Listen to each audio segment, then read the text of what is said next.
Lors d'un entretien à l'Hôtel de Ville, le maire de Vaudreuil-Dorion, Guy Pilon, nous a expliqué la situation liée au trafic du pont de l'Île aux Tourtes. Oui, le dossier de Lavin, on va commencer par le dossier de Lavin. Ça fait 60 ans que ce dossier-là a été débuté. Les gens s'en souviendront pas, bien sûr. Étant donné que Lavin n'est pas fonctionnel comme elle devrait l'être, le pont de l'Île aux Tourtes est cop. Et comme vous voyez, présentement, le gouvernement va investir entre 300 et 400 millions pour le maintenir en vie avant la construction de l'autre. Et ensuite, ils vont le mettre à terre, bon, peu importe quoi. Et entre-temps, il est tellement en mauvais état qu'ils doivent enlever des voies. Ça allait relativement bien tant qu'on avait 3 voies dans le sens du trafic et 1 voie dans l'autre sens, ou 2 voies. Mais depuis que ça a été coupé, c'est l'enfer. Les gens, je pense, il n'y a pas une journée où je ne reçois pas des courriels, je ne suis pas le seul, là. Tous les maires le reçoivent un peu. Et quand on a rencontré la ministre, la vice-première ministre, Mme Guilbeault, tout ce qu'elle nous a dit, c'est qu'avant le mois d'avril, c'est-à-dire après la période de neige et de gel-dégel, il n'y a pas moyen de récupérer 3 voies dans le sens du trafic. Bon, pas le gouvernement, c'est les fonctionnaires. Mme Guilbeault, elle est là, elle vient d'arriver, c'est une personne extrêmement intelligente, j'ai aucun doute là-dessus. Elle vient de Québec. Bon. Et là, elle se fait nourrir l'information par ses fonctionnaires. Et les fonctionnaires, je pense qu'ils l'ont mal dirigé, surtout qu'il y a une voie réservée où il n'y a pas d'autobus. Et toutes sortes de choses comme ça. La question que j'ai posée, vous avez instauré une voie réservée entre la jonction de la 30, de la 40 et aller au pont de l'Île aux Tourtes, mais sur le pont de l'Île aux Tourtes, est-ce qu'il y a une voie réservée pour l'autobus? Non, il n'y a pas de place. Ça vous donne quoi? Fait que là, non seulement ils vont accepter le transport, mais je pense qu'ils vont accepter aussi du covoiturage dans cette voie-là, parce que c'est une voie qui ne sert absolument à rien, mais elle est sur à peu près 3 km. Après ça, il faut que tu reviennes dans les allées où il y a plein de monde. En tout cas, ça, d'après eux autres, c'est leur façon de gérer ça. Mais on m'a dit qu'à partir du mois d'avril, on va retrouver quelque chose de 3-2, mais tout le temps dans le sens du trafic. Donc, ça, c'est leur... Ils n'ont pas de solution. Ils n'en ont pas de solution. Ils sont dans le trouble avec ça. Le pont de l'Île aux Tourtes, ça va pas très bien. Je pense pas qu'on va récupérer jamais nos 6 voies. Et là, on nous explique qu'à cause de la neige... Mais c'est toutes des choses que... Madame répétait ce que les fonctionnaires ont dit simplement. Et j'ai eu une autre rencontre justement aujourd'hui avec les fonctionnaires du ministère des Transports. C'était à la MRC.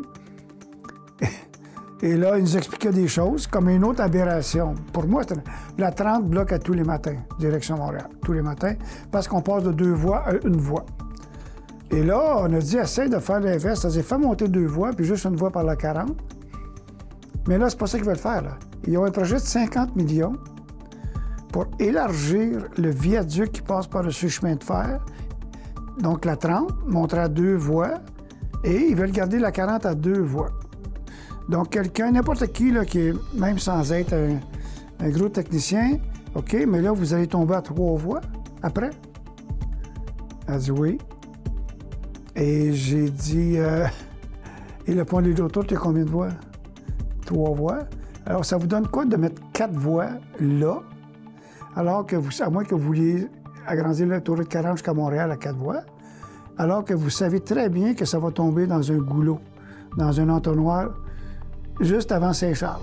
Parce qu'il faut quand même le souligner, que ce soit la 20, la 40, le pont de l'Île aux Tourtes, c'est la porte de Montréal, de l'Ouest, pour tout le transport, Montréal, les États-Unis, l'Ontario. Justement. Le lien entre Montréal et Toronto, qui par après c'est les États-Unis, c'est environ 70-75 de l'activité commerciale de la province de Québec. On parle de combien de voitures par jour? Environ 60 000, 65 000, mais c'est pas juste les voitures qui sont, c'est les camionnages. La 30, vous voyez, la question que j'ai encore posée aujourd'hui, d'après vous, est-ce qu'il y a plus de camions entre Ottawa et Montréal ou entre Toronto et Montréal? Bon, c'est sûr que c'est Toronto. Et c'est ça, là, quand tu prends des camions qui prennent un espace de 3, 4, 5 voitures, c'est certain qu'on a besoin de moins. Et puis moi, le problème qu'on a, quand la 30 bloque, ça c'est à tous les matins, qu'est-ce que font les gens sur la 30? Ils prennent les sorties pour Vaudreuil-Dorion. Soit par le boulevard industriel, par de la gare ou par Cité des Jeunes. Ils court-circuitent et ils vont tous rembarquer après ça au Château Vaudreuil. Ça, je l'ai expliqué un matin. Je veux dire, il y a un problème qui date de bien. Avant la pandémie, avant tout ça, c'était comme ça. C'est pour ça qu'on vous demande de mettre 2 voies qui montent. Mais des nouvelles idées, ils n'en ont pas. Eux autres, ils se fient à leurs calculs. Bon, c'est parfait, allez-y, faites vos calculs, puis c'est correct.